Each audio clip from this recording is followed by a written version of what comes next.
அனைவருக்கும் வணக்கம். உலக தமிழ்ச்சங்கம் மதுரை இன்றைய தமிழ்கூடல் மற்றும் உலக மொழிகளில் திருக்குறள் நூல் வெளியீட்டு விழாவிற்கு வந்திருக்கக்கூடிய அத்துணை பேரையும் வணங்கி மகிழ்கிறேன். நிகழ்வின் தொடக்கமாக தமிழ்த்தாய் வாழ்த்து.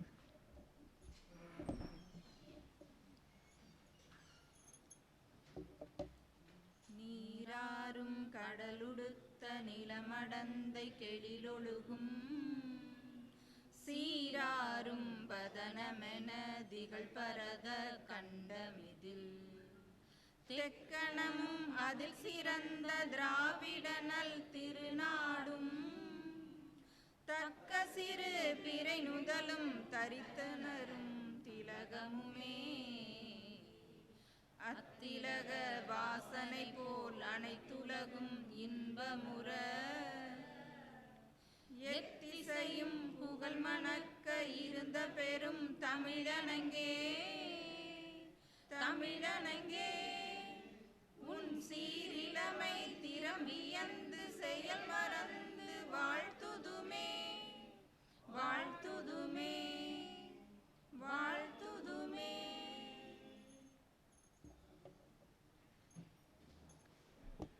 இந்த நிகழ்விற்கு தமிழ்கூடல் உரை வழங்கி சிறப்பிப்பதற்காக வந்திருக்கக்கூடிய வலைத்தமிழ் திரு ச பார்த்தசாரதி ஐயா அவர்களை மேடைக்கு வருமாறு அன்போடு அழைக்கிறேன். வணக்கம் ஐயா.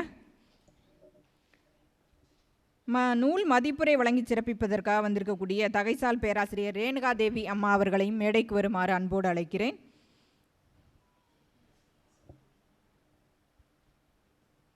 வைய தலைமைகுள் என்ற தலைப்பில் தமிழ்கூடல் உரை வழங்கி சிறப்பிப்பதற்காக வந்திருக்கக்கூடிய டோக்கியோ ராமநாதன் அவர்களையும் மேடைக்கு வருமாறு அன்போடு அழைக்கிறேன். இந்த நிகழ்விற்கு எங்களுக்கெல்லாம் அடித்தளமாக இருந்து இயங்கக்கூடிய உலக தமிழ்ச்சங்கத்துடைய இயக்குனர் ஐயா அவர்களுக்கு முதற்கண் என்னுடைய வணக்கத்தினை தெரிவித்து மகிழ்கிறேன். நிகழ்வில் தமிழ்கூடல் உரை வழங்கி சிறப்பிக்கக்கூடிய உலக மொழிகளில் திருக்குறள் தொகுப்பு திட்டத்தினுடைய ஒருங்கிணைப்பாளர் பார்த்தசாரதி ஐயா அவர்களை வருக வருக என வரவேற்று மகிழ்கிறேன். வணக்கம். மதிப்புரை வழங்கி சிறப்பிக்கக்கூடிய பேராசிரியர் ரேணுகாதேவி அம்மா அவர்களையும் வருக வருக என வரவேற்று மகிழ்கிறேன். வணக்கம் அம்மா. திரு டோக்கியோ ராமநாதன் ஐயா அவர்களையும் வருக வருக என வரவேற்று மகிழ்கிறேன். வணக்கம். இந்த நிகழ்விற்கு எங்களுடைய அழைப்பினை ஏற்றி வந்திருக்கக்கூடிய மாணவ கண்மணிகளையும் தமிழ் அறிஞர்களையும் தமிழ் ஆர்வலர்களையும் அது மாதிரி முன்னாள் இயக்குனர் உலக தமிழ்ச்சங்கத்தினுடைய இயக்குனர் முனைவர் க பசும்பொன் ஐயா அவர்கள் வந்திருக்கிறார்கள். ஐயா அவர்களையும் வரவேற்று அத்துணை பேரையும் வரவேற்று மகிழ்கிறேன். இந்த நிகழ்வு உலக மொழிகளில் திருக்குறள் என்ற நூல் வெளியீட்டு விழாவும் அமையப்பெறுகிறது. இந்த நூலினை இயற்றிய பார்த்தசாரதி ஐயா அவர்கள் திருக்குறள் மொழிபெயர்ப்புகளும் உலக பரவலாக்களும் என்ற தலைப்பில் இன்றைய நிகழ்வில் தமிழ்கூடல் உரை வழங்கி சிறப்பிக்க இருக்கிறார்கள். திருக்குறள் உலக அளவில் உலக பொதுமறை என போற்றப்படுகிறது. உலகளாவிய தமிழர்களுக்கான வாழ்வியல் முறையை சொல்லக்கூடிய நூலாக திருக்குறள் உலகமெங்கும் பரவி கிடக்கிறது என்று சொல்லலாம். ஏனென்றால் அதிகமான மொழிகளில் மொழிபெயர்க்கப்பட்ட இலக்கியம் என்றால் திருக்குறள் தான். அப்படி இருக்கும் பொழுது அந்த திருக்குறள் குறித்த இந்த உரை ஒரு முக்கியத்துவம் பெறுகிறது என்று நினைக்கிறேன். தமிழர்களுக்கான ஒரு மிகச்சிறந்த நெறிகளை எந்த காலத்திலையும் நீங்கள் எடுத்து பார்த்தீங்கன்னா அரசியலாகட்டும் நம்மளுடைய வாழ்க்கையாகட்டும் எல்லாற்றுக்கும் வழிகாட்டக்கூடிய ஒரு மிகச்சிறந்த நூல் திருக்குறள். அது குறித்து அந்த மொழிபெயர்ப்புகள் எத்தனை இருக்குது அப்படின்னு கேட்டிங்கன்னா நம்மளால் வரையறை செய்து சொல்லவே முடியாது. அப்படிப்பட்ட ஒரு ஆய்வை ஐயா அவர்கள் முன்னெடுத்து வருகிறார்கள். அதுவே நம்மளுக்கு இந்த களத்திற்கான முக்கியத்துவத்தை வலியுறுத்துகிறது என்று சொல்லலாம். திருக்குறள் குறித்த நூல்கள் எத்தனை வந்திருக்கு, எத்தனை ஆய்வு கட்டுரைகள் இடம்பெற்றிருக்கு அப்படிங்கிறது ஒரு முக்கியத்துவம் பெறக்கூடிய விஷயமாக உள்ளது. பார்த்தசாரதி ஐயா அவர்களை பற்றிய ஒரு சிறிய அறிமுகம். கணினி அறிவியல் படிப்பில் இளங்கலை பட்டமும் முதுகலை பட்டமும் பெற்றவர். 18 ஆண்டுகளுக்கு மேல் அமெரிக்காவில் வசித்து புலம்பெயர் தமிழராக பல்வேறு தமிழ் வளர்ச்சியில் தொழில்நுட்பத்தை கொண்டு பங்களிப்புகளை செய்து வருகிறார். வாஷிங்டன் வட்டார தமிழ்ச்சங்கத்தின் மேனாள் தலைவராகவும் பொறுப்பு வகித்துள்ளார். தமிழ் தகவல் களஞ்சியமாக வலைத்தமிழ் என்ற தமிழ் தகவல் களஞ்சியத்தையும் ஊடகம் ஒன்றையும் கட்டமைத்து 18 ஆண்டுகளுக்கு மேல் தமிழ் வளர்ச்சிக்கு பல்வேறு முன்னெடுப்புகளை செய்து வருகிறார். அமெரிக்காவிலிருந்து வலைத்தமிழ் பன்னாட்டு இணைய இதழை நடத்தி வருகிறார். குரல் வழி என்ற திருக்குறள் மாத இதழின் ஆசிரியராகவும் பொறுப்பு வகிக்கிறார். திருக்குறள் பரவலாக்கத்திற்கு வலைத்தமிழ் பதிப்பகத்தையும் நடத்தி வருகிறார். உலக தமிழிசை தூதர், அயலக தமிழர் விருது, திருக்குறள் நெறிச்சுடர் விருது உள்ளிட்ட பல விருதுகளை பெற்றவர் ஐயா அவர்கள். இன்றைய நிகழ்வில் திருக்குறள் மொழிபெயர்ப்புகளும் உலக பரவலாக்கலும் என்ற தலைப்பில் உரை நிகழ்த்தி சிறப்பிக்க அன்போடு அழைக்கிறேன். பேரன்பிற்கும் பெருமதிப்பிற்கும் உரிய ஆண்டோர் பெருமக்களே,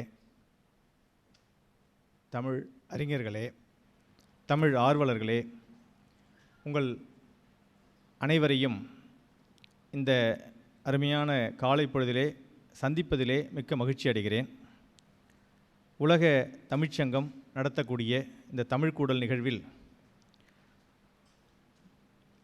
மிக நேர்த்தியாக திட்டமிட்டு என்னோடு தொடர்ந்து உரையாடி கொண்டிருக்கக்கூடிய முனைவர் அம்மா சோமசுந்தரி அவர்களுக்கும்,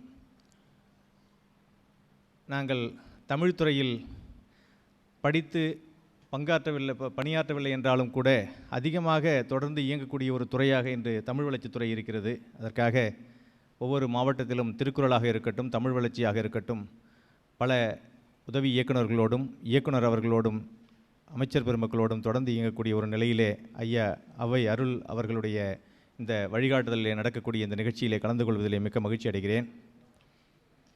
இந்த நிகழ்ச்சியில் எனக்கு பிறகு பேச இருக்கக்கூடிய பட்டிமன்ற பேச்சாளர் ஐயா திரு டோக்கியோ ராமநாதன் அவர்களே,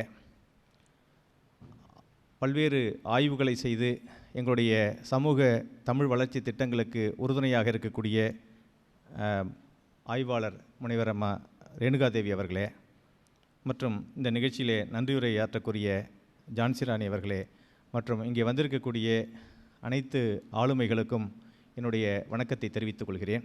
குறிப்பாக தமிழிசை ஆய்வாளர் ஐயா மம்முது ஐயா அவர்களுக்கும், முன்னாள் உலக உலக தமிழ்ச்சங்கத்தினுடைய தலைவராக இருக்கக்கூடிய ஐயா பசும்பொன் அவர்களுக்கும், மற்றும் பல்வேறு ஆளுமைகள், ஐயா திருக்குறள் சார்ந்த உலக திருக்குறள் முற்றோதல் இயக்கத்தினுடைய மாவட்ட நிர்வாகிகள், ஒருங்கிணைப்பாளர்கள், ஆர்வலர்கள், தயாபரன் ஐயா உள்ளிட்ட மதுரை மாவட்டத்தினுடைய ஒருங்கிணைப்பாளர் ஐயா அழகுராஜ், திண்டுக்கல் மாவட்டத்து ஒருங்கிணைப்பாளர் ஐயா செல்வம், இங்கே சிவகங்கை மாவட்டத்திலிருந்து வந்திருக்கக்கூடிய ஐயா தியாகராஜன் உள்ளிட்ட பல்வேறு மக்கள் திருக்குறள் சார்ந்த ஆளுமைகளாக இங்கே வந்திருக்கக்கூடிய உங்கள் அனைவரையும், மாணவர்களையும் ஆய்வாளர்களையும் நான் இந்த நிகழ்ச்சியிலே சந்திப்பதிலும் மிக்க மகிழ்ச்சி அடைகிறேன். திருக்குறள், நான் அவர்கள் சொன்ன மாதிரி நான் தமிழ் மாணவன் அல்ல, தமிழ் படித்த தமிழ் பேரறிஞரோ ஆய்வாளரோ அல்ல. நான் கணினி தமிழ் படித்த ஒரு அமெரிக்க வாழ் தமிழர். அந்த வகையிலே ஒரு 18 ஆண்டுகளுக்கு முன்பு அமெரிக்கா சென்று அங்கே இருக்கக்கூடிய புலம்பெயர்ந்த நிலையில் உணர்வு பெற்று கிட்ட இருக்கும் பொழுது அந்த தமிழுடைய உணர்வு நமக்கு ரொம்ப தமிழ் தானே அப்படின்னு தோணும். பக்கத்து வீட்டுக்காரங்க எய்த்த வீட்டுக்காரங்க எல்லாருமே தமிழில் இருக்கும் பொழுது தமிழுடைய அந்த மொழியினுடைய அருமை நமக்கு தெரியறதில்லை. ஆனால் இதே ஒரு கூட்டம் நாங்கள் வாஷிங்டனில் இந்த மாதிரி ஒரு நிகழ்ச்சி நடக்குது அப்படின்னு சொன்னால் குறைந்தது ஒரு 100லிருந்து 500 பேரை எதிர்பார்க்கலாம். முன்பதிவு வச்ச பிறகு தான் நாங்கள் நிகழ்ச்சியை ஏற்பாடு பண்ண முடியும். எங்களுடைய பொங்கல் விழாவில் 3000லிருந்து 4000 பேர் திரளுவோம். எங்களுடைய பள்ளியில் ஒரு நிகழ்ச்சி நடக்குதுன்னா 750 பிள்ளைகள் படிப்பாங்க. ஒரு வாரத்துக்கு நாங்கள் சந்திக்கிறோம்னா 750 பிள்ளைகள், 750 அம்மா, 750 அப்பா கூட்டத்துக்கு இது பண்ணி ஒரு ஆண்டு விழா நடத்துகிறோம்னா குறைஞ்சது ஒரு 3000 பேர் திரளக்கூடிய அளவுக்கு ஒரு மாநிலத்தில் அமெரிக்காவில் உணர்வு இருக்கும். ஒவ்வொரு நாட்டிலும் அப்படித்தான். காரணம், எங்களுடைய உறவுகளை தொலைத்து, மொழியை தொலைத்து, எங்களுடைய உணர்வுகளை தொலைத்து, எங்கள் உணவை தொலைத்து, எங்கள் அனைத்தையும் இழந்து பொருளாதாரத்திற்காக ஒரு புலம்பெயர்ந்த தமிழர்களாக வாழக்கூடியவர்களுக்கு மட்டுமே நம்முடைய மொழியினுடைய இலக்கியத்தினுடைய இந்த வாழ்வியலுடைய அருமை தெரியும். அந்த நிலையிலே நான் யார் என்று தேடும் பொழுது நான் எந்த மொழியிலிருந்து வந்திருக்கிறேன் என்ற அடையாளம் அங்கே மிகப்பெரிய அவர்களுக்கு ஒரு பெரிய பிடித்து கொள்ளக்கூடிய ஒரு அடையாளமாக அவர்களுக்கு தோன்றும், விலை மதிக்க முடியாததாக தோன்றும். அதனாலேயே ஒரு தமிழ் சார்ந்த பல்வேறு பணிகளிலே எங்களை ஈடுபடுத்தி கொண்டு, நீங்கள் கேள்விப்பட்டிருப்பீர்கள், அம்மா ஒன்று குறிப்பிட மறந்துட்டாங்க, நீங்கள் இன்றைக்கி தமிழில் பிறந்தநாள்லாம் கொண்டாடுறீங்க இல்லையா, நீண்ட காலம் கேள்விப்பட்டிருக்கீங்களா? தமிழ் பிறந்தநாள் பாடல் அது என் மகளுக்காக நான் எழுதி வாங்கி அமெரிக்காவிலே ஃபெட்னாவிலே வெளியிட்டு கவிஞர் அறிவுமதி அவர்கள் எழுதி உன்னிகிருஷ்ணன் மகள் பாடி பல திரைப்படங்களுக்கு வெற்றிகரமாக இசையமைத்த ஆரோல் கரோலி இசையமைத்து அதை அமெரிக்காவினுடைய 60 தமிழ்ச்சங்களுடைய கூட்டமைப்பாக இருக்கக்கூடிய ஃபெட்னாவிலே நான் வெளியிட்டேன். அது இன்று உலக பாடலாக மாறி என்னுடைய மகள்கள் இலக்கியா இனியா என்று பெயர் வைத்த பிறகு நீங்கள் இன்று தமிழ்நாட்டிலே வந்திருக்கக்கூடிய அதிக பெயர்களை கொண்ட தமிழ் பெயர்களை கொண்ட நூல் ஒன்றை நீங்கள் கூற வேண்டுமென்றால் அது விஐடி வேந்தர் அவர்கள் வெளியிட்டிருக்கக்கூடிய சூட்டி மகிழ்வோம் தூய தமிழ் பெயர்கள். அதனுடைய ஆசிரியராகவும் நான் இருக்கிறேன். அந்த பெயர்களை வலைத்தமிழிலிருந்து எடுத்து கொடுத்து அதில் தனித்தமிழ் பெயர்களை மாத்திரம் தொகுத்து தான் அந்த புத்தகம் வெளியிடப்பட்டது. 48,000 பெயர்களை முதல்ல வெளியிட்டிருக்கிறோம். அதுக்காக தனி இயக்கத்தையும் தொடங்கியிருக்கோம். உலக தமிழ் பெயர்கள் பேரியக்கம்னு ஒரு இயக்கத்தையும் தொடங்கியிருக்கிறேன். இப்படி தமிழில் இருக்கக்கூடிய பல்வேறு சிக்கல்களை நாம் ஆராய்ந்து அதுக்கு தீர்வு சொல்லக்கூடிய தொழில்நுட்ப ஒரு தொழில்நுட்பம் சார்ந்த ஒரு தீர்வுகளை கொடுக்கக்கூடிய ஒரு நிலையில் எங்களால் முடிந்த பணிகளை நாங்கள் பங்களிச்சுக்கிட்டு இருக்கிறோம். இது எங்களுடைய தொழில் அல்ல, இது எங்கள் போடலை. நாங்கள் முடிந்த அளவுக்கு எங்களுடைய உழைப்பிலிருந்து எங்களுடைய தொழில்களிலிருந்து எடுத்து இதை நாம் எந்த நன்கொடையும் பெரிய அளவில் திரட்டாமல் செய்து கொண்டிருக்கக்கூடிய ஒரு பங்களிப்பு. என்னுடைய மொழிக்கு நான் செய்யலைன்னா யாருக்கு செய்கிறது அப்படிங்கிற ஒரு உணர்வின் அடிப்படையிலான பங்களிப்பு தான் இது. இப்போ இங்கே நம்ம பேச வந்திருக்கிறது Thirukkural translations in world languages. இப்போ திருக்குறளை பற்றி நாங்கள் சொல்லும்பொழுது எனக்கு 2018 ஒரு எல்லாத்தையும் தொகுத்து போட்டுக்கிட்டு திருக்குறளை பற்றி தொகுத்து போடுவோம்னு நம்ம முடிவெடுக்கும் பொழுது நமக்கு ஒரு கேள்விகள் வந்துச்சு. திருக்குறளில் எத்தனை மொழிகளில் மொழிபெயர்க்கப்பட்டிருக்கிறது அப்படின்னு அறிஞர்கள்கிட்ட கேட்டிருந்தேன். முழுமையாக தெரியாது, 100 இருக்கலாம் அப்படின்னு சொன்னார். 179 இருக்கலாம், பைபிளை விட அதிகமாக இருக்கலாம், குரானை விட அதிகமாக இருக்கலாம், உலகத்திலேயே அதிகமாக இருக்கலாம், இப்படியெல்லாம் வந்துச்சு. அப்போ இதுக்கு ஆய்வுகளே நடக்கலையா அப்படின்னு கேட்டேன். இல்லை அப்படின்னு சொன்னாங்க. முழுமையாக நடைபெறலை, இது வரைக்கும் யாருக்கும் தெரியாது. ஸோ இப்போ நம்ம ஊர் என்ன பயன்படுத்திகிட்டு இருக்கிறோம்? சரி, எத்தனை உரைகள் வந்திருக்குது? திருக்குறளில் எத்தனை உரைகள் வந்திருக்கு? உரைகள் எழுதுறது ரொம்ப சிரமம், உரைகள் எல்லாரும் எழுதிட முடியாது. அப்போ அவ்வளவு தோய்ந்து போய் பல ஆண்டுகள் பயணித்து திருக்குறளில் உரை எழுதக்கூடியவருடைய உரைகள் எத்தனை வந்திருக்குது? தெரியாது. 300 இருக்கலாம், 400 இருக்கலாம், 500 இருக்கலாம், தெரியல. சரி, திருக்குறளில் வீட்டுக்கு 2 பேர் இல்லை ஒருத்தர் இல்லை தெருவுக்கு ஒருத்தர் திருக்குறளை பற்றி ஒரு புத்தகம் எழுதியிருக்கிறார். அவருடைய உணர்வின் அடிப்படையில் அவருக்கு பல வேலைகள் இருந்திருக்கும். ஆனால் இந்த மொழியினுடைய இந்த திருக்குறளில் ஏற்பட்ட ஒரு இதில் ஏதோ ஒரு ஆய்வு அவர் பண்ணியிருப்பார், ஏதோ ஒரு புத்தகம் போட்டிருப்பார், இல்லை ஒரு ஆய்வு கட்டுரையை சமர்ப்பிச்சிருப்பார். அப்போ திருக்குறள் நூல்கள் தொகுக்கப்பட்டிருக்குதா அப்படின்னு கேட்டேன். எல்லா நூல்கள் எவ்வளோ வந்திருக்கும்? ஒருத்தர் 4000 இருக்கலாம், 5000 இருக்கலாம், தெரியல. அப்போ நூல்களும் தொகுக்கப்படலை, அப்போ மொழிபெயர்ப்புகள் தொகுக்கப்படலை. அப்போ குறைந்தபட்சம் எத்தனை பேர் முனைவர் பட்டம் வாங்கியிருக்கிறாங்க? எம்ஃபில் எத்தனை பேர் பண்ணியிருக்கிறாங்க? எத்தனை மாநாடுகள் நடந்திருக்கு? அந்த மாநாடுகளில் வாசிக்கப்பட்ட ஆழமான கட்டுரைகள் என்னாச்சு? அதை ஒரு சமூகம் தொகுத்துருக்குதா அப்படின்னு கேட்டேன். தொகுக்கப்படலை அப்படின்னு வந்துச்சு. அப்போ என்ன தான் செய்திருக்கிறோம் அப்படிங்கிற ஒரு மிகப்பெரிய கேள்வி எனக்குள் எழுந்ததன் வீடாக இது நான் ரொம்ப எக்ஸாகரேட் பண்ணி சொல்கிறேன் அப்படின்னோ மிகைப்படுத்தி சொல்வதாகவோ யாரையும் குறை சொல்வதாகவோ செஞ்சுருக்கலாம்னு சொல்லக்கூடிய குறையாகவோ நான் நினைக்கல. இதை நம்ம என்ன பார்க்குறோன்னா நம்முடைய கடமை செய்யணும். இதை கரண்ட் ஸ்டேட் தெரியாமல் ஃப்யூச்சர் ஸ்டேட்டை பற்றி நம்ம திட்டமிட முடியாது. இன்றைக்கி என்ன நடக்கிறோம் அப்படிங்கிறது தெரியாமல், இன்றைக்கி என்ன ஆய்வுகள் நடந்திருக்கிறது என்பதை தெரியாமல் எதிர்காலத்தை பற்றி ஒரு சமூகம் திட்டமிட முடியாது. நண்பர்களே, தமிழை உலகத்தின் மனித குலத்தினுடைய முதன்மொழியாக நான் சொல்லவில்லை, பிறர் சொல்லவில்லை, பிரதமர் அவர்களே வாஷிங்டனில் பேசும்பொழுது எப்போதெல்லாம் மொழி அரசியல் வருகிறதோ அப்போதெல்லாம் என்னுடைய மொழி தமிழ் என்று நீங்கள் மார்தட்டி சொல்லுங்கள் என்று வட இந்தியர்களுக்கு அவர் சொன்னார். இது ரொம்ப ஆதாரம் இது. ஏன்னா முதலமைச்சர் பிரதமர் நாற்காலியிலிருந்து பிற மொழிகளை விட தமிழ் தான் முதன்மையானதுன்னு சொல்கிறது, அது எந்த அரசியலையும் கடந்து அது நமக்கான ஒரு பரவலாக்களுக்கு ஒரு பயன்படக்கூடிய ஒரு பெரிய கருத்து. அதை நாம் பிடித்துக்கொள்ள வேண்டும். முதலமைச்சரே பிரதமரே சொல்லியிருக்கார், நீ யாரியா அப்படின்னு சொல்லிக்க முடியும் நம்மளால். அப்படி உலகம் ஆய்வுகளால் ஏற்றுக்கொள்ளப்பட்டு பல்வேறு ஆய்வுகளால் கீழடியாக இருக்கட்டும் அல்லது பல்வேறு தொல்பொருள் ஆய்வுகளாக இருக்கட்டும் அதுவும் ஏற்றுக்கொள்ளப்பட்டு இலக்கியங்களால் உறுதி செய்யப்பட்டு அறிஞர்களால் ஏற்றுக்கொள்ளப்பட்ட முதன்மையான மொழியாக இருக்கக்கூடிய உலகத்தின் முதன்மையான மொழி தமிழ் என்பதில் எந்த ஐயப்பாடும் உங்களுக்கு தேவையில்லை. அப்படி சலசலப்பு இருக்கலாம், ஆனால் நிறுவியிருக்கு. அதில் இருக்கக்கூடிய முதன்மையானது எதை சொல்ல முடியும்? குறுந்தொகை எடுத்துகிட்டு போக முடியுமா? உலகத்துக்கு புறநானூறு எடுத்துகிட்டு போக முடியுமா? நெடுநல்வாடை எடுத்துகிட்டு போக முடியுமா? திருக்குறளை மட்டும்தான் உலகத்துக்கு கூட நம்ம உட்காந்து பேச முடியும். அப்போ அப்படிப்பட்ட முதன்மையான ஒரு நூலில் அந்த மனுஷன் எதை பற்றி பேசலைன்னு பார்க்கும்பொழுது எங்களுக்கு வியப்பாக இருக்குது. எதை பற்றி அந்த மனுஷன் பேசலை, இது ஒரு மனுஷன் செஞ்சுருப்பானா, இது எப்படி அவனுக்கு ஞானம் கிடச்சிருக்கும், எப்படியெல்லாம் இது. அது ஒரு பக்கம், அதை நீங்கள் மனுஷனா, அரசனா, நாடா, குழுவா, இதெல்லாம் விட்டுருவோம். ஆனால் இது தமிழில் கிடைத்திருக்கிறது. ஆனால் இதை பற்றி ஒரு சமூகம் பொங்கி எழுந்திருக்க வேண்டாமா? என்னுடைய திருக்குறள் அப்படின்னு சொல்லிட்டு உலகம் முழுக்க கொண்டு போய் சேர்த்துருக்க வேண்டாமா இந்நேரம்? இதை பற்றி எனக்கு தெரிஞ்சுக்கணும்னு ஒரு ஆர்வம் வரும்பொழுது 2018 முகநூலில் ஒரு பதிவு போட்டிருப்பேன். என் முகநூலில் பார்க்கலாம். 2018 போனீங்கன்னா ஒரு பதிவு இருக்கும். அதுதான் முதல் பதிவு. திருக்குறளில் எத்தனை மொழிகள் மொழிபெயர்க்கப்பட்டிருக்கிறது என்பதை உறுதிப்படுத்த முடியாத நிலையில் ஒரு குழு அமைக்கிறோம், ஆர்வமுள்ளவர்கள் தொடர்பு கொள்ளவும்னு போட்டேன். அதன் வழியாக திருக்குறள் ஆய்வு செய்தவர்கள், முடித்தவர்கள், இளங்கோ தங்கவேலு என்ற நண்பர் செயின்ட் லூயிஸ் மாகாணத்திலிருந்தும், செந்தில் துரைசாமி என்ற நண்பர் டெக்சாஸ் மாகாணத்திலிருந்தும் கணிப்பொறி பணியாற்றக்கூடியவர்கள் இணைந்தார்கள். அதனை ஒட்டி ஒரு குழு அமைக்கப்பட்டது. நாங்கள் 3 பேர் அந்த தொடர்ச்சியை செய்தோம். கிட்டத்தட்ட அதன் பிறகு ஒரு 2 ஆண்டுகள் கழித்து ஐஆர்எஸ் திரு ராஜேந்திரன் ஐஆர்எஸ் அவர்கள் வள்ளுவர் குடும்ப குழுவில் எங்களோடு இணைந்தார். அதன் பிறகு டாக்டர் அஷ்ரஃப் பல ஆண்டுகளாக திருக்குறளை ஆய்வு செய்யக்கூடிய, திருக்குறள் மொழிபெயர்ப்புகளை பற்றி தன்னுடைய பிளாகில், தன்னுடைய இதில் தொகுப்பில் எழுதிட்டு வரக்கூடியவர் இணைந்தார்.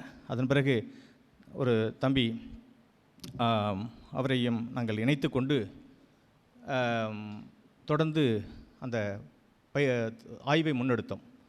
அப்படி முன்னெடுக்கப்பட்ட 2018 ஆரம்பப்பட்ட திட்டத்துக்கு பேர் உலக மொழிகளில் திருக்குறள் மொழிபெயர்ப்பு தொகுப்பு திட்டம் என்று அறிவித்து, அந்த திட்டத்தினரை முக்கியப்படுத்தி ஒவ்வொரு வாரமும் உலக நாடுகளோடு பேசி பேசி பேசி முகநூலிலே பதிவிட்டு சமூக வலைதளங்களை பயன்படுத்தி செய்திகளை அனுப்பி பேசி கத்தி கதறி திரட்டிய பொழுது, இணையதளங்களில் எங்கெல்லாம் குறள், திருக்குறள், வள்ளுவர் என்றெல்லாம் வந்திருக்கிறதோ அத்தனை தரவுகளையும் திரட்டினோம்.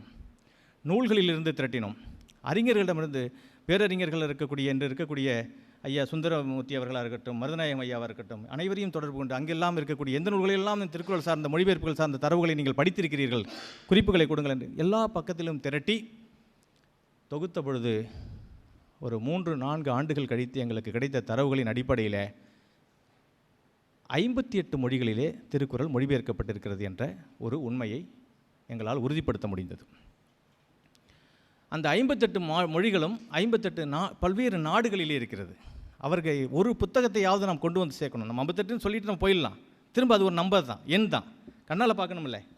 அப்போ அதற்காக ஒரு குழு ஏற்படுத்தப்பட்டு உலக நாடுகளில் இருக்கக்கூடிய அந்தந்த நாடுகளினுடைய தூதர்களை தொடர்பு கொண்டு, எம்பசி, இந்தியன் எம்பசி, அங்கே இருக்கக்கூடிய தமிழ்ச்சங்கங்கள், அங்கே ஒரு பொறுப்பாளரை கண்டுபிடிச்சி அந்த நாடுகளுக்கெல்லாம் கடிதம் எழுதி, முகநூலில் இருக்கக்கூடிய அவங்களுடைய இணையதளமாக இருக்கலாம், இல்லை முகநூலாக இருக்கலாம், இதெல்லாம் தொடர்பு கொண்டு லிங்க்டின் பல்வேறு சோர்ஸஸை நாங்கள் பயன்படுத்தினோம். ஏன்னா நாங்கள் ஒரு தொழில்நுட்ப ஆர்கிடெக்டாக இருக்கிறதுனால எங்களுக்கு தொடர்பு கொள்வது எளிதாக இருந்தது. எந்த நுணுக்கங்களாலும் அவர்களை தொடர்பு கொள்ள முடிந்தது. அந்த வகையில் தொடர்பு கொண்ட பொழுது அனைத்து நூல்களையும் சென்னை கொண்டு வந்து சேர்த்தோம். ஒரு பிரதியை எல்லா நாடுகளிலிருந்தும் கொண்டு வந்து சென்னையில் நாங்கள் கண்ணால் பார்க்கணும். இன்றைக்கி டர்க்கியில் வந்திருக்கக்கூடிய மொழியை, போலந்தில் வந்திருக்கக்கூடிய மொழியை, சீனத்தில் வந்திருக்கக்கூடிய மொழியை, ஜெர்மனில் வந்திருக்கக்கூடிய மொழியை, டோக்பிசினில் வந்திருக்கக்கூடிய மொழியை, இப்படி உலக நாடுகளில் வந்திருக்கக்கூடிய மொழிபெயர்ப்புகளை எல்லாம் கண்ணால் பார்க்க வேண்டும், ஒரு சேர புகைப்படம் எடுக்க வேண்டும் என்று நினைத்த பொழுது அவற்றை தொகுத்து என்னுடைய அலுவலகத்திலே அதற்காக தனியாக ஒரு அலமாரியை தயார் செய்து அதில் நான் பூட்டி வைத்திருக்கிறேன்.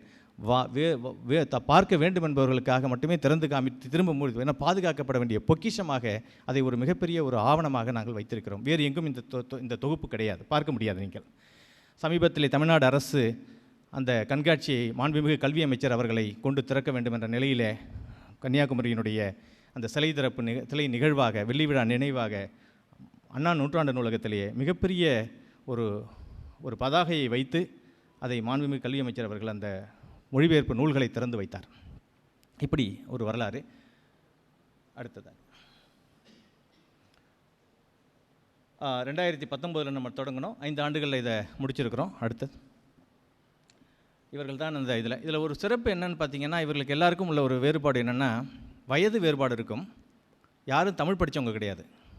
இந்த செயல்பாட்டை 6 ஆண்டுகள் நாங்கள் எந்த ஒரு குழப்பமும் இல்லாமல் அவர் ஒருத்தர் ஐஆர்எஸ் ஆஃபீஸர், பெரிய பொறுப்பிலிருந்து ஓய்வு பெற்ற மத்திய அரசு அதிகாரி, இன்னொருத்தர் வனவியல் துறையில் வேலை செய்யக்கூடியவர், திருக்குறளில் மிகப்பெரிய பற்றாளர், அவருடைய தாய்மொழி மலையாளம், இப்படி பல்வேறு தரப்பட்ட மனிதர்கள் 2 பேரும் அமெரிக்காவில் தொழில்நுட்பத்தில் இருக்கிறாங்க. இப்போ இவங்களை எல்லாரையும் ஒருங்கிணைத்து அஜய்குமார் செல்வன் அவர் ஒரு அக்கௌண்டிங்கில் இருக்கிறார்.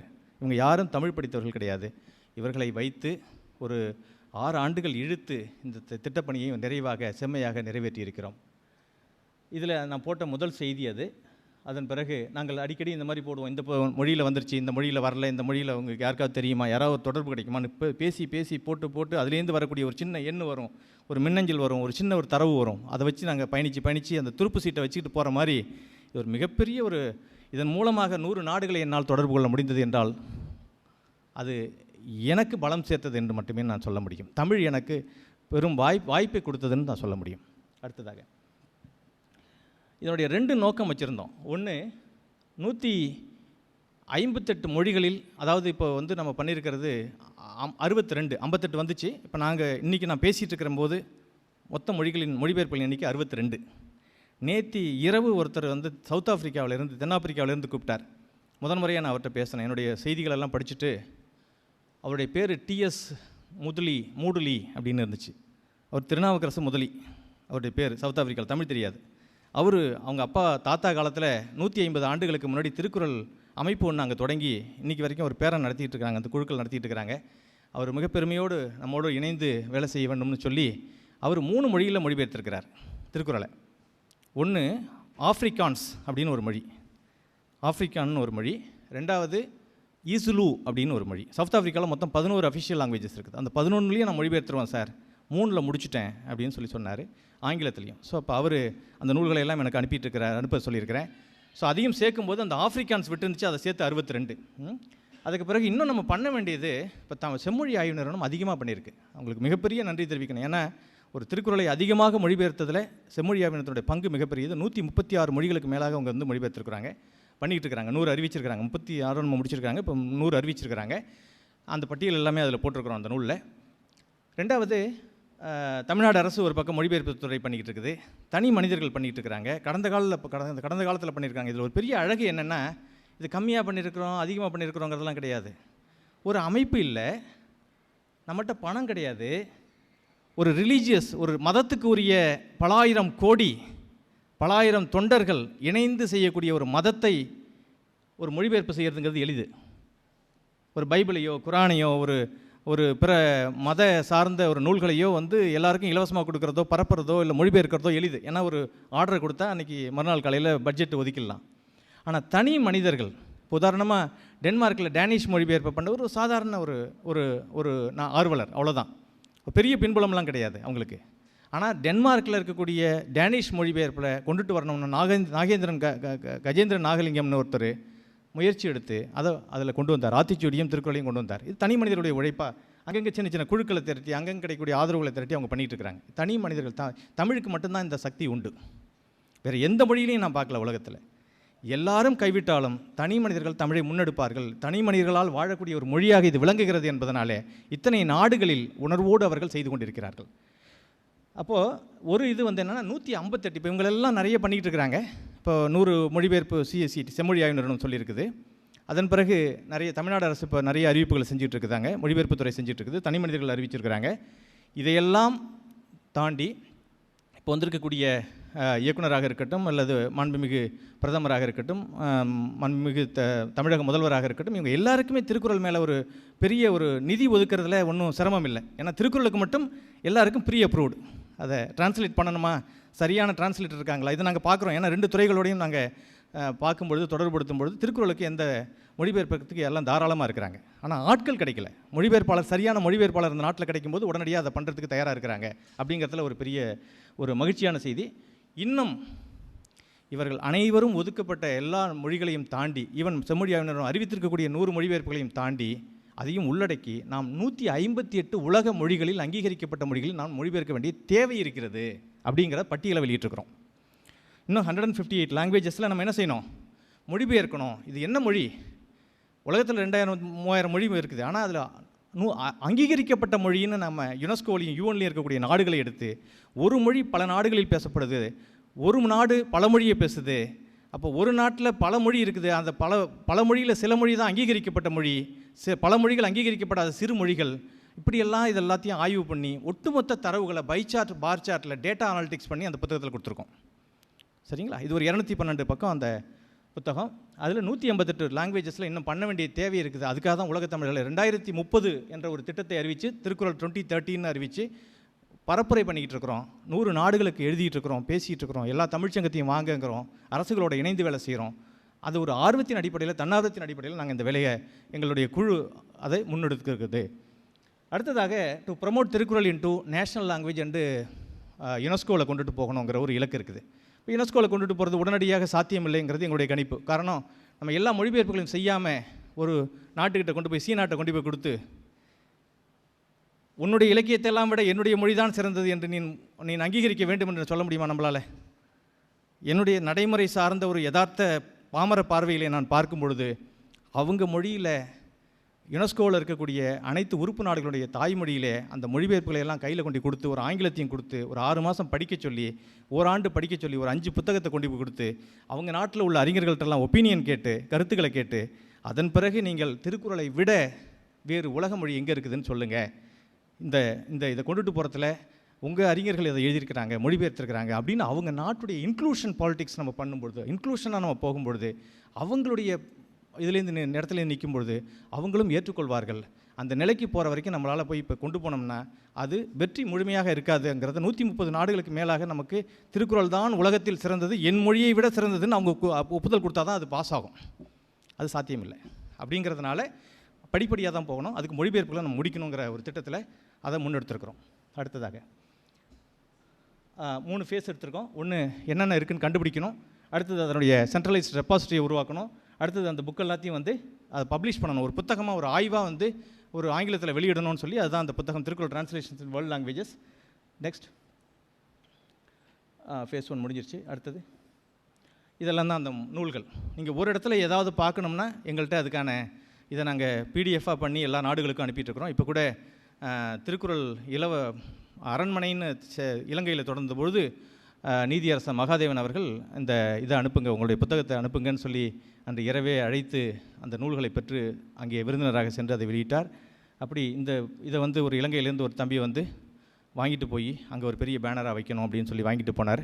ஸோ இப்போ உலகம் முழுக்க இது பயன்படுத்தப்படக்கூடிய ஒரு அஃபிஷியல் டாக்குமெண்ட்டாக நாங்கள் இதை பப்ளிஷ் பண்ணியிருக்கிறோம். நெக்ஸ்ட் அதை 2ஆக பிரிச்சிருக்கிறோம். ஏன்னா ஒரு மொழியாக வர அதில் பார்ப்பதற்கு எளிதாக இருக்கணுங்கிறதுனால 1, 2, 3 அப்படி போகிறோம். இது வரைக்கும் 2 பேனர்ஸ், 2 பதாகைகள் வந்திருக்குது. அடுத்ததாக இப்போ எங்களுக்கு கிடைக்காத மொழி, இப்போ இவ்வளவும் திரட்டிட்டீங்களா, எல்லாமே வந்துருச்சா அப்படின்னு கேட்டால் பல மொழிகள் மொழிபெயர்ப்பு அச்சில் இல்லை. அச்சில் இல்லாததை கொண்டுட்டு வர்றதுக்கும் ஒரு திட்டம் வச்சுருக்கிறோம். அதே மாதிரி நம்ம வந்து எத்தனை மொழிகளில் இன்னும் நம்மளால் திரட்ட முடியல அப்படின்னு சொன்னால், இப்போ ஸ்பானிஷ் வந்துருச்சு. பாதிரியார் ஒருத்தர் எழுதி முடிச்சுட்டு வெளியிட்ட இப்போ சமீபத்தில் வெளியிடுறதுக்கான தயாரில் இருக்கிறாரு. சந்தாலி, ரஷ்யனில் வந்து ரஷ்யாவில் சோவியத் யூனியன் நாடு ஒற்றுமையாக இருந்த காலகட்டத்தில் ஜெயகாந்தனுடைய நூல்களும் திருக்குறளும் தான் அங்கே கோலோச்சி இருந்திருக்கு. அப்போ இருந்த காலகட்டத்தில் ஒரே ஒரு நூல் அந்த லெனின் நூலகத்தில் அவங்க பாதுகாத்து வச்சுருக்கிறாங்க. அந்த நூலை கொடுக்க மாட்டேங்கிறாங்க, ஃபோட்டோ எடுக்க விட மாட்டேங்கிறாங்க, ஜெராக்ஸ் கொடுக்க மாட்டேங்கிறாங்க. அதன் பிறகு அங்கே இருக்கக்கூடிய ரஷ்ய தமிழரை கூப்பிட்டு அதுக்காக கிட்டத்தட்ட 1.5 ஆண்டுகள் நாங்கள் உரையாடி அரசாங்கத்துக்கிட்ட உரிய மனுக்களை கொடுத்து அந்த நூலகத்துறைகிட்ட பேசி அதுக்கு மேலே பேசி எல்லா ஃபார்மாலிட்டிஸ் அந்த அனைத்து நடைமுறைகளையும் இது பண்ணி எங்களுடைய மொழி, எங்களுடைய இலக்கியம் நீங்கள் பாதுகாத்து வச்சுருக்கீங்க, ரொம்ப நன்றி. ஆனால் ஒரு பிரதி கொடுத்தீங்கன்னா ரஷ்யர்கள் படிப்பாங்க, இதில் கண்காட்சிக்கு வைக்கிறதுல பெருமை கிடையாதுன்னு நாங்கள் எழுதி அதை அவர்களை ஏற்றுக்கொள்ள வைத்து, ஏன்னா இதெல்லாம் நீங்கள் தர்க்கம் பண்ணிங்கன்னா அவங்க ஏற்றுப்பாங்க, அதில் தரவு இருந்துச்சுன்னா அவங்க ஏற்றுக்கிட்டு அவங்க ஒரு கண்டிஷனை போட்டாங்க. என்னென்னா ஒரு நாளைக்கு 20 பக்கம் மட்டும்தான் ஜெராக்ஸ் எடுக்க முடியும், பிரதி எடுக்கணும்னா 20 பக்கம் தான் எடுக்கணும். அப்போ நீங்கள் ஒரு ஆள் 400 பக்கம் இருக்குன்னா டிவைடட் பை 20 அத்தனை நாள் வந்துட்டு போகணும். ஏன்னா அவர் பெரிய தொழில் பண்ணிக்கிட்டு அங்கே நல்ல பெரிய பொறுப்பில் இருக்கிறவர், ரஷ்யனை திருமணம் பண்ணி ஒரு 3-4 குழந்தைகள் பெற்றுக்கிட்டு அவர் அருமையாக செட்டில் ஆகிருக்கிறார். அவரை நான் தொந்தரவு பண்ணி திருக்குறளுக்காக இதை செய்வீங்களா அப்படின்னு சொல்லி தினம் அவர் போய் குருவி சேர்க்குற மாதிரி சேர்த்து 160 பக்கங்களை கொண்டாந்து என்கிட்ட கொடுத்துட்டு போயிருக்கார். மீதி அவர் எடுத்துகிட்டு இருக்கிறார். இப்படி தான் அந்த புத்தகங்களெல்லாம் நாங்கள் தொகுத்துட்ருக்குறோம். 2வது கொங்கணிங்கிறது எங்கிட்ட இங்கே மைசூர் பக்கத்தில் மங்களூர் பகுதியில் வெளியிட்டிருக்குங்கிற நிறைய செய்தியெல்லாம் வருது. ஆனால் யார் வெளியிட்டா, எங்கே வெளியிட்டிருக்கிறாங்க, எங்கே இருக்கிறாங்க தெரியவே இல்லை. 1.5 ஆண்டுகள் தேடி இருக்கிறோம், கிடைக்கல. எல்லா சோர்ஸையும் பயன்படுத்திட்டோம், தெரியல. அதுக்கப்புறம் ரொம்ப இதுக்கு மேலே இது எப்படி இந்தியாவில் இருக்கிறதையே பிடிக்க முடியலையேன்னு சொல்லி போன வாரம் கிட்டத்தட்ட ஒரு 20 கர்நாடக நண்பர்களுக்கு பெங்களூர், மைசூரில் உள்ளவங்களுக்கு எல்லாருக்கும் போட்டு இதை தேடி கண்டுபிடித்து எனக்கு கொண்டு வந்து சேர்க்க வேண்டும்னு சொல்லி அவங்கக்கிட்ட நான் வலியுறுத்தி அதை ஒரு செய்தி போட்டேன். அதை ஒட்டி ஒருத்தர் அதை ரொம்ப சீரியஸாக எடுத்துக்கிட்டு தேடி இருக்கிறாரு. ஒரு அம்மாவை ஒரு பல்கலைக்கழகத்திலேருந்து தொடர்பு கொண்டு அவங்கள்ட்ட புத்தகம் இருக்குங்கிறத உறுதிப்படுத்தி நேற்று அவங்க தொடர்பு கொண்டு என்னுடைய மின்னஞ்சலுக்கு ஒரு கடிதம் அனுப்புங்கள், நாங்கள் உங்களுக்கு ஒரு புத்தகத்தை அனுப்பி வைக்கிறோம்னு சொல்லியிருக்கிறாங்க. இப்படித்தான் ஒரு வருஷம் ஒரு புத்தகத்தை தேடணும்னா 1 ஆண்டு 1.5 ஆண்டுகள் அது வந்து சேர்ந்துருங்கிற நம்பிக்கை. இப்போ ஸ்வாகிலி இன்னும் முடியல. அவங்க வந்து ஒரு கணவன் மனைவி இங்கேருந்து போனவங்க ஸ்வாகிலி கற்றுக்கிட்டு, இது வந்து ஈஸ்ட் ஆஃப்ரிக்கா, சவுத் ஆஃப்ரிக்காவில் ஈஸ்ட் ஆஃப்ரிக்காவில் இருக்கக்கூடிய தான்சானியா நாட்டு பக்கத்தில் இருக்கக்கூடிய ஒரு நாட்டில் பேசக்கூடிய ஒரு மொழி ஸ்வாகிலி. அதில் ஒரு பாதி இதை பண்ணி நம்முடைய பாராளுமன்ற உறுப்பினர் அப்துல்லா அவர்கள்ட்ட கொண்டு வந்து வெளியிட்டு போயிட்டாங்க. ஆனால் அது பாதி தான் வெளியிட்டிருக்கிறாங்க. அதை முழுசுன்னு நினச்சி நாங்கள் அதை போட்டிருக்கோம். ஆனால் வேலை நடந்துகிட்டு இருக்குது. அதே மாதிரி சிடெக், டச்சு, ஃபினிஷ்லாம் வந்து இன்னும் அஃபிஷியல் லாங்குவேஜாக இன்னும் முழுசாக வெளியிடலை. ஒரு பிடிஎஃப் மட்டும்தான் கிடச்சிருக்கு. இந்த இட்டாலியன் கேரோ இதுதான் வந்து எங்களுடைய கிடைக்காம மொழி. யாருக்காவது உங்களுக்கு தொடர்பு இருந்துச்சுன்னா எங்களை தொடர்புபடுத்தலாம். நன்றி. அடுத்தது இதெல்லாம் எங்களுடைய காப்பீஸ், என்கிட்ட இருக்கக்கூடிய காப்பீஸ். நாங்கள் உலகம் முழுக்க இருந்து கொண்டு வந்திருக்கக்கூடியது. இதில் என்ன ஒரு பெரிய பெருமைன்னா, அவங்க எந்த உயரத்தில் இருந்தாலும் சரி, ஈவன் இந்தியாவினுடைய தூதர்களாக இருந்தாலும் சரி, அவர்கள் அங்கே இருக்கக்கூடியவங்களுக்கு தமிழ் உணர்வும் திருக்குறள் மேல் ஆழ்ந்த பற்றும், இந்த நாட்டினுடைய ஒரு பிரதமரும் திருக்குறளை பற்றி பேசுகிறார், இதில் ஒன்றும் இது இல்லை சார், நான் செய்கிறேன் சார் உங்களுக்கு அப்படின்னு சொல்லிட்டு embassy of Fiji, high commissioner of ஃபிஜின்னு போட்டு அவர் வந்து ஒரு 2 மொழிபெயர்ப்பை எங்களுக்கு வாங்கி அந்த நாட்டில் தேடி கண்டுபிடிச்சி அனுப்பினார். அந்த தூதரகம் எளிதாக தேட முடியும் அங்கே இருக்கக்கூடிய இந்தியன் கம்யூனிட்டியை பிடிச்சி. ஸோ அதனால் எங்கெல்லாம் தமிழர்களை தேட முடியலையோ அங்கெல்லாம் தூதரகத்தின் மூலமாக போனோம். அது நிறைய தூதர்கள் அதுக்காக, குறிப்பாக சீனா இந்த மாதிரி பல நாடுகளில் இருக்கக்கூடிய உணர்வுள்ள பல்வேறு தமிழ் அந்த அதிகாரிகள் எங்களுக்கு உதவி பண்ணாங்க. அதுவும் ஒரு காரணம். அடுத்ததாக இது எங்களுடைய நூலில் இருக்கக்கூடிய ஒரு பகுதி. எத்தனை மொழிகள் எத்தனை முறை மொழிபெயர்க்கப்பட்டிருக்கு. இப்போ திருக்குறளை நம்ம நிறைய மொழியில் மொழிபெயர்க்குன்னு சொல்கிறோம். மொழிகளையும் எத்தனை முறை மொழிபெயர்க்கப்பட்டதுங்கிறதையும் கன்ஃபியூஸ் பண்ணிக்கிறோம். இப்போது திருக்குறளில் 131 முறை ஆங்கிலத்தில் மொழிபெயர்க்கப்பட்டிருக்கு.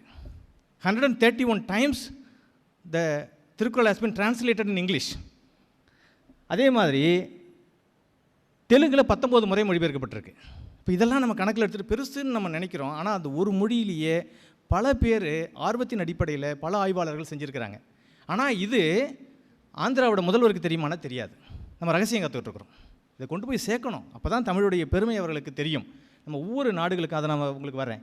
அப்போது மொத்தம் 350 முறை திருக்குறள் மொழிபெயர்க்கப்பட்டிருக்கிறது என்ற ஆய்வு இறுதியை நாங்கள் செய்து முடித்திருக்கிறோம். அந்த 350 முறை யார், எந்த ஆண்டு, எந்த நாட்டில் யார் செஞ்சாங்கிற முழு விவரமும் நம்ம நூலில் இருக்குது.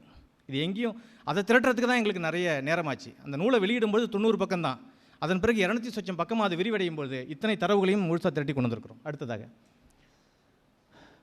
முதல் முறை டிரான்ஸ்லேஷன் வந்து மலையாளத்தில் 1595 முதல் முறை வந்திருக்கு. 1595 தான் ஃபர்ஸ்ட் டிரான்ஸ்லேஷன் இன் திருக்குறள். செகண்ட் டிரான்ஸ்லேஷன் லத்தீன் மொழியில் 1730 வந்திருக்கு. இதுதான் ரெண்டாவது.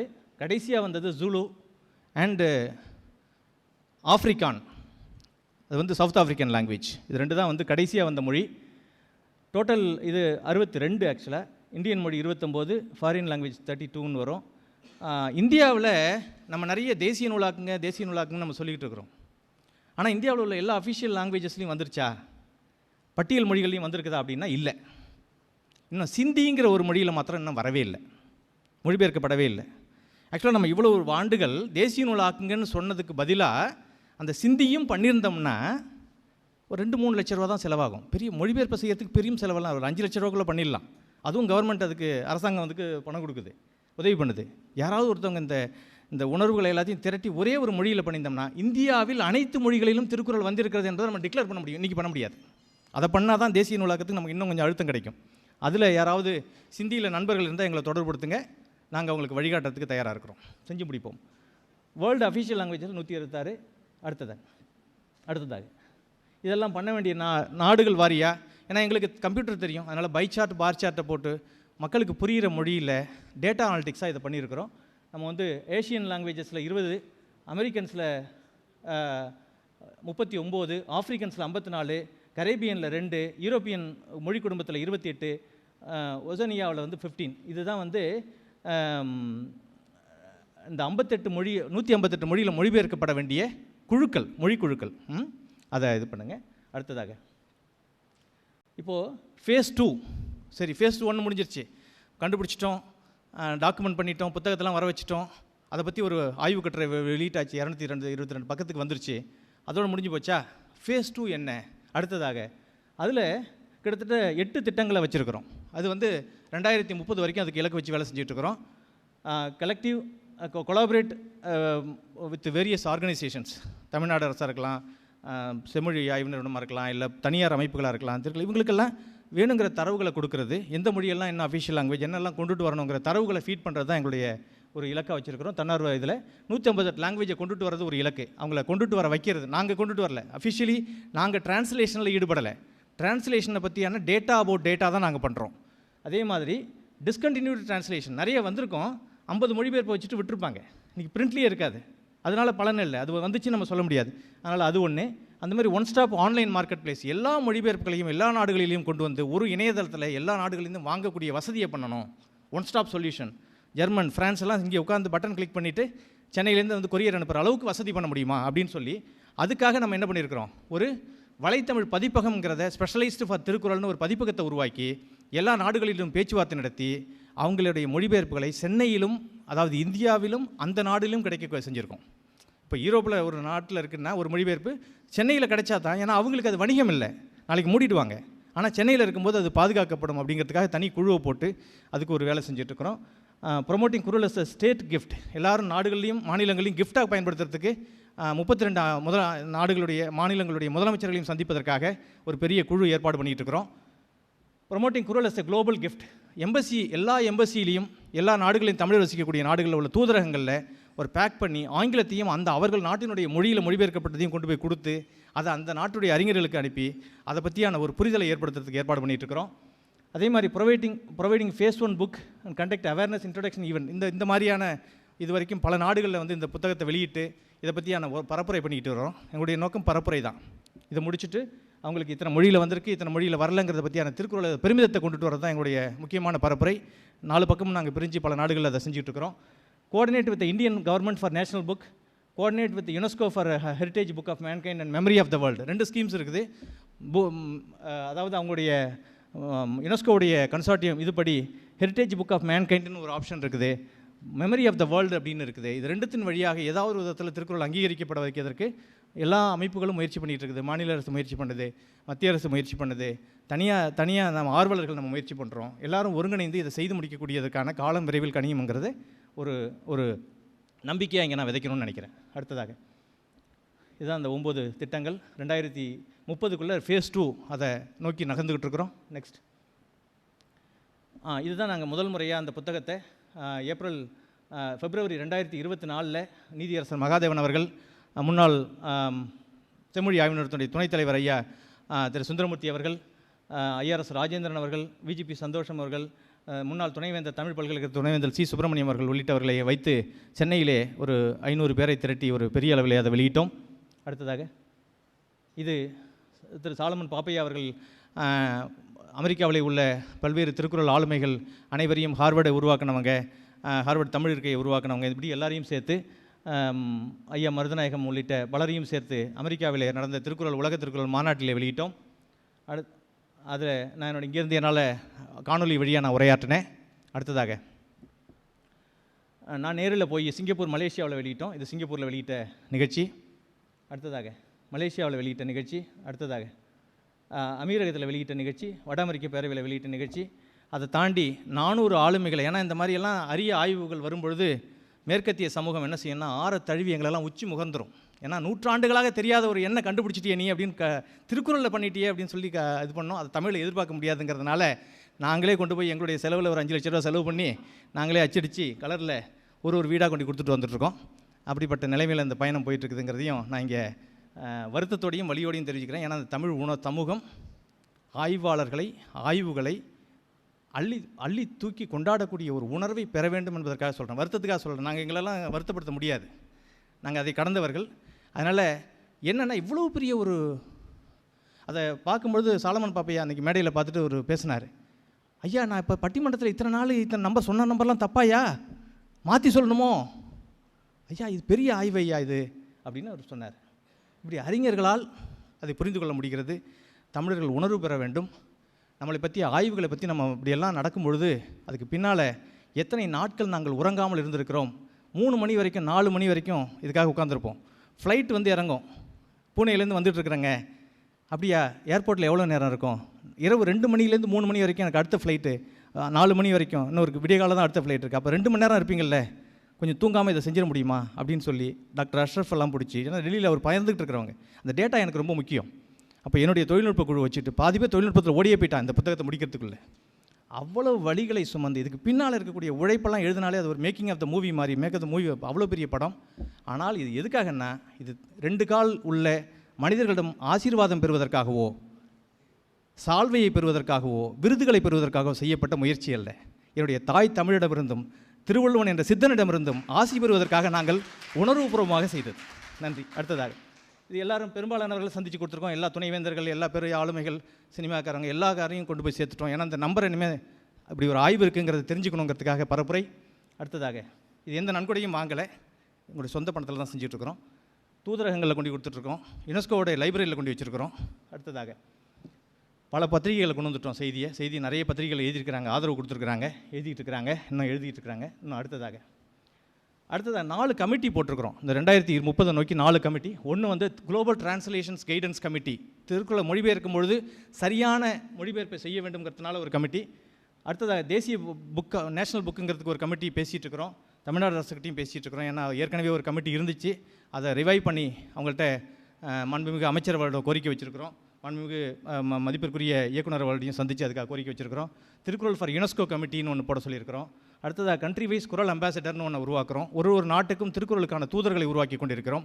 அவர்கள் மூலமாக நாளைக்கு இது யுனெஸ்கோவில் வரும்பொழுது அந்த நாட்டிலிருந்து ஒரு பல்கலைக்கழகம், ஒரு 4 பெரிய பல்கலைக்கழகங்கள், மலேசியாவிலிருந்தும், சிங்கப்பூர்லேருந்தும், ஜப்பான்லேருந்தும், ஃப்ரான்ஸ்லேருந்தும் ஒரு ரெக்கமெண்டேஷன் லெட்டர் கொடுக்கக்கூடிய நெருக்கடி வரலாம்.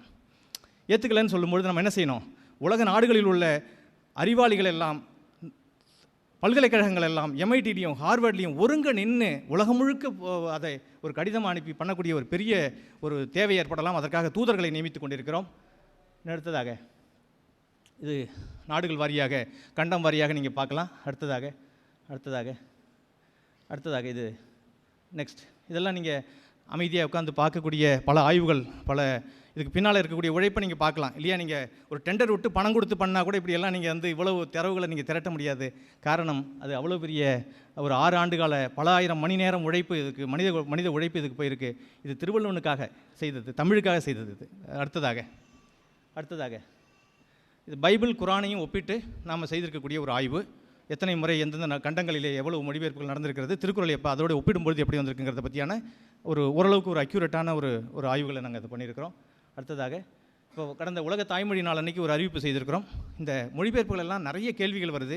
நிறைய பேர் கூப்பிட்டு, சார் இந்த மொழி அப்ரூவ்டா, இந்த நாட்டில் இந்த மொழி இருக்குதா, இந்த நாட்டில் பண்ணிட்டாங்களா, எத்தனை முறை பண்ணியிருக்காங்க, நிறைய கேள்விகள் வருது. ஏன்னா அவங்களுக்கு எங்களால் பதில் சொல்லி முடியல.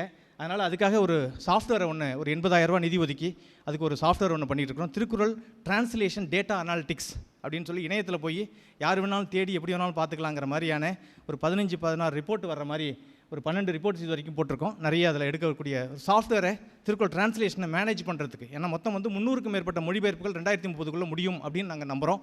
பல பேர் அதை பண்ணிகிட்டு இருப்பாங்க. அப்படி பண்ணும்போது அதை மேனேஜ் பண்ணுறதுக்கு இணையத்தின் வழியாக எங்கள் நேரத்தை சேமிக்கிறதுக்காக ஒரு மென்பொருளை கொண்டு வர போகிறோம். அதுக்காக அறிவிப்பு. அடுத்ததாக இப்போ இதை தாண்டி இந்த திருக்குறளை ஆய்வாக மட்டுமல்லாமல் களத்திலே கொண்டு சேர்ப்பதற்காக என்னுடைய 2வது புத்தகத்தை நீங்கள் பார்த்துருப்பீங்க. செல்லும் அந்த புத்தகத்தை 2 புத்தகங்கள் இது வரைக்கும் வந்திருக்கு. ஒன்று Thirukkural translations in world languages, நாங்கள் அந்த குழுவாக அந்த டிரான்ஸ்லேஷன் கமிட்டி. 2வது என்ன பண்ணோன்னா, இந்த உலகம் முழுக்க இந்த காலகட்டத்தில் செயல்திறன் மிக்க மனிதர்கள், அமைப்புகள், சிந்தனைகள் எதெல்லாம் திருக்குறளை களத்தில் கொண்டு போயிட்டுருக்கு அப்படிங்கிறத தொகுத்து, ஃப்ரான்ஸில் என்ன நடக்குது, அமெரிக்காவில் என்ன நடக்குது, ஜப்பானில் என்ன நடக்குதுங்கிறதெல்லாம் தொகுத்து 131 திட்டங்களை, மனிதர்களை, அமைப்புகளை, சிந்தனைகளை நாங்கள் தொகுத்து இப்போ சமீபத்தில் மாண்புமிகு கல்வி அமைச்சர் அன்பில் மகேஷ் பொய்யாமொழி அவர்களை வைத்து இந்த புத்தகத்தை அண்ணா நூற்றாண்டு நூலகத்தில் வெளியிட்டேன். அதாவது இந்த புத்தகம் ரொம்ப பெருசாக இருக்கிறதுனால இப்போ திரும்ப சுருக்கி ஒரு பேர் ஒன்று புதுசாக கொடுத்துருக்கிறேன். அது என்ன பேருன்னு மறந்துட்டேன். உலக அளவில் செயல்திறன் மிக்க திருக்குறள் வளர்ச்சி திட்டங்களும் பரப்புரையாளர்களும். இதுதான் என்னுடைய மீனிங். உலகம் முழுக்க திருக்குறளில் இன்றைக்கி செயல்படுறவங்க, கடந்த காலத்தில் பல ஆயிரம் பேர் வேலை செஞ்சுருக்கிறாங்க. அதை நம்ம இப்போ தொகுக்கிறது முக்கியம் இல்லை. கரண்ட் ஸ்டேட் என்ன அப்படின்னு போகும்பொழுது அதில் 2 பேருடைய மறைந்த மனிதர்களுடைய இதுதான் இதில் இடம்பெற்றிருக்கு. பாஸ்ட்டு ஒன்று நம்முடைய மூத்தவர் குன்றக்குடி அடிகளார், பெரிய குன்றக்குடி அடிகளார். ஏன்னா இந்த அமைப்புகளில் ஆமாங்க, அது வந்து இப்போ அந்த இது வந்து அதை வந்து நம்ம தொகுத்து வெளியிட்டிருக்கோம். ஏன்னா அவர் விதைச்ச விதை இன்றைக்கி வரைக்கும் அது உயிரோடு இருக்குது. திட்டங்கள் உயிரோடு இருந்தால் அந்த மனிதர்களும் உயிரோடு இருக்கிறார்கள் என்ற அர்த்தம். அந்த வகையில் அவரை நம்ம சேர்த்துருக்கிறோம். ரெண்டாவது, சிகாகோவில் இருக்கக்கூடிய அழகப்பா ராமோகன் என்று சொல்லக்கூடிய மனிதர் பைபிள் ப்ரெஸ்ஸில் ஆக்சுவலாக நான் புத்தகத்தை கொண்டு வர வந்துட்டேன். அது எங்களுடைய அலுவலகத்தின் வழியாகத்தான் தமிழ்நாடு முழுக்க, இந்தியா முழுக்க அதை கொண்டு போய் சேர்த்துட்ருக்குறோம். அது ஒரு 10,000 பிரதிகள் சிகாகோவில் அச்சடித்து வச்சுருக்கிறாங்க. பைபிள் ப்ரெஸ்ஸில் போய் திருக்குறள் அச்சடித்த ஒரு மனிதர் அவர். பைபிள் ப்ரெஸ்ஸில் இப்போ சொல்லுவோம் 2500 அந்த புத்தகம் பைபிள் கோல்டன் காப்பியாக இருக்கும். அதுதான் இன்றைக்கி எல்லா சிஓக்கோடும் அவங்க டேபிளில் வச்சுருக்கிறாங்க. அதை அச்சடித்தவர். அவருடைய அந்த சிந்தனைக்காக அவரையும் நாங்கள் இந்த புத்தகத்தில் இடம்பெற்றிருக்கு. மீதி எல்லாமே ரொம்ப மதிப்பிற்குரிய. இதில் ஒரு இடம்பெறணும்னா அது சாதாரணமாக இருக்க முடியாது. நான் புறநானூறு செய்கிறேன், சிலப்பதிகாரத்தை செய்கிறேன், திருக்குறளையும் செஞ்சுருக்கிறேன், அது இடம் கிடையாது. திருக்குறளுக்காகிய அர்ப்பணித்த மனிதர்கள் மட்டுமே நாங்கள் இதில் ஈடுபடுத்தியிருக்கிறோம். அதே மாதிரி இப்போ அடுத்த புத்தகம் வந்து வரப்போகுது, திருக்குறள் திட்டம் 46. இது வரைக்கும் 46 திட்டங்கள் தான் அடுத்த 100 ஆண்டுகளுக்கு நம்ம திருக்குறள் பரப்புரையில் தேவை அப்படின்னு சொல்லி ஆய்வு பண்ணதில் kuralworld.orgனு ஒரு இணையதளத்தை போட்டிருக்கிறோம். அதில் எல்லா திட்டங்களையும் பற்றி முழுமையாக எழுதியிருக்கிறோம். போன ஆண்டு தான் கிட்டத்தட்ட 1 மாத பணியில் இதை ஆய்வு பண்ணி இந்த புத்தகங்கள் எல்லாமே நீங்கள் கிளிக் பண்ணி பார்த்துக்கலாம். இது எல்லாத்தையும் விரிவாக சொல்லியிருக்கிறோம். இதில் இப்போ வர செப்டம்பர் மாதம் கனடாவில் உலகத்தை திருக்குறள் மாநாடு ஒன்று நடக்குது. அதுக்கு இது எல்லாத்தையும் நான் தொகுத்து அனுப்பியிருக்கிறேன். ஸோ அடுத்ததாக இது எல்லாத்தையும் நீங்கள் பார்க்கலாம். Next, thank you. இதுதான் எங்களுடைய சிறிய பணி. நேரம் எடுத்துக்கிட்டேன்னு நினைக்கிறேன். ஸோ உங்களுடைய நேரத்துக்கு மிக்க நன்றி. திருக்குறள் சார்ந்த அனைத்து தொகுப்புகளையும் ஓரளவுக்கு எங்களால் முடிந்த அளவுக்கு அறிவியல் பூர்வமாகவும் ஆதாரப்பூர்வமாகவும் எவிடன்ஸ் பேஸ்டாகவும் நீங்கள் எந்த நேரத்தில் கேட்டாலும் எங்களால் தரவுகளின் அடிப்படையில் கொடுக்க முடியும் அப்படிங்கிற அந்த ஒரு நம்பிக்கையோடு இதை செஞ்சுருக்கிறோம். எங்கேயாவது ஒரு மொழிபெயர்ப்பு விடுபட்டு இருந்தால் அது வந்து எங்களுக்கு ரொம்ப வியப்பை ஏற்படுத்தும். அதை ரொம்ப தேடி எப்படி விட்டோம் அப்படிங்கிற அளவுக்கு அதை முழு முயற்சி எடுத்திருக்கிறோம். அதனால் இந்த பணியில் உங்கள் ஆள் ஏதாவது செய்ய முடியும் என்றால், நீங்களும் கைகோர்க்க வேண்டுமென்றால், வரலாற்றில் இடம் பிடிக்க வேண்டுமென்றால் திருக்குறளை தொட்டால் போகிறோம். அவ்வளவு பெரிய ஒரு பணி இது பெரிய பணி. இதில் நீங்களும் வாருங்கள், வடம் பிடிப்போம், வரலாற்றில் இடம் பிடிப்போம் என்று கூறி இந்த வாய்ப்பளித்தமைக்கு உலக தமிழ்ச் சங்கத்துக்கு நன்றி கூறி பாராட்டி விரைவுரிய நன்றி, வணக்கம்.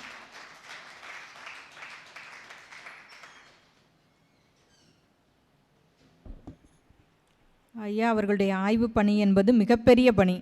கேட்கும் போதே ரொம்ப வியப்பாக இருந்தது. நம்மலாம் என்ன செய்கிறோம், ஒன்றுமே கிடையாது அப்படின்ற மாதிரி ஒரு ரொம்ப வருத்தமாக இருந்துச்சு. உண்மையிலே அந்த மாதிரி கூட்டத்தை பற்றி ஐயா சொன்னாங்க. அயலக தமிழர்கள் இந்த புலம்பெயர்ந்த ஒரு கூட்டம்னு சொன்னாலே 500 பேர் வருவாங்க. எங்களுக்கு ரொம்ப வருத்தமாக இருக்குது. இப்போ இலக்கிய கூட்டம் நடத்தும் போது கூட்டத்தை கூட்டுறதுக்கே நாங்கள் பெரிய முயற்சி பண்ணுறோம். ஆனாலும் கூட்டம் குறைவாக இருப்பது வருத்தம் அளிக்கிறது. அப்போ அந்த புலம்பெயர் தமிழர்களுக்கு இருக்கக்கூடிய மொழி உணர்வு நமக்கு குறைஞ்சி போச்சு அப்படின்னு தோணுச்சு. அதை வந்து மனிதர்கள் வந்து உணர வேண்டும். மக்கள் எல்லாருமே உணரணும். கண்டிப்பாக அது தேவையான ஒன்று. ஐயா அவர்களுடைய அந்த மிகப்பெரிய உரைக்கே, மிகப்பெரிய அந்த ஆய்வுக்கே நம்ம ஒரு பாராட்டுகளையும் வாழ்த்துக்களையும் தெரிவிச்சுக்கலாம் நம்மளுடைய கைதட்டல் மூலமாக. நன்றி ஐயா. யாராவது இருவர் மட்டும் ஏதாவது வினாக்கள் இருந்தால் கேட்கலாம்.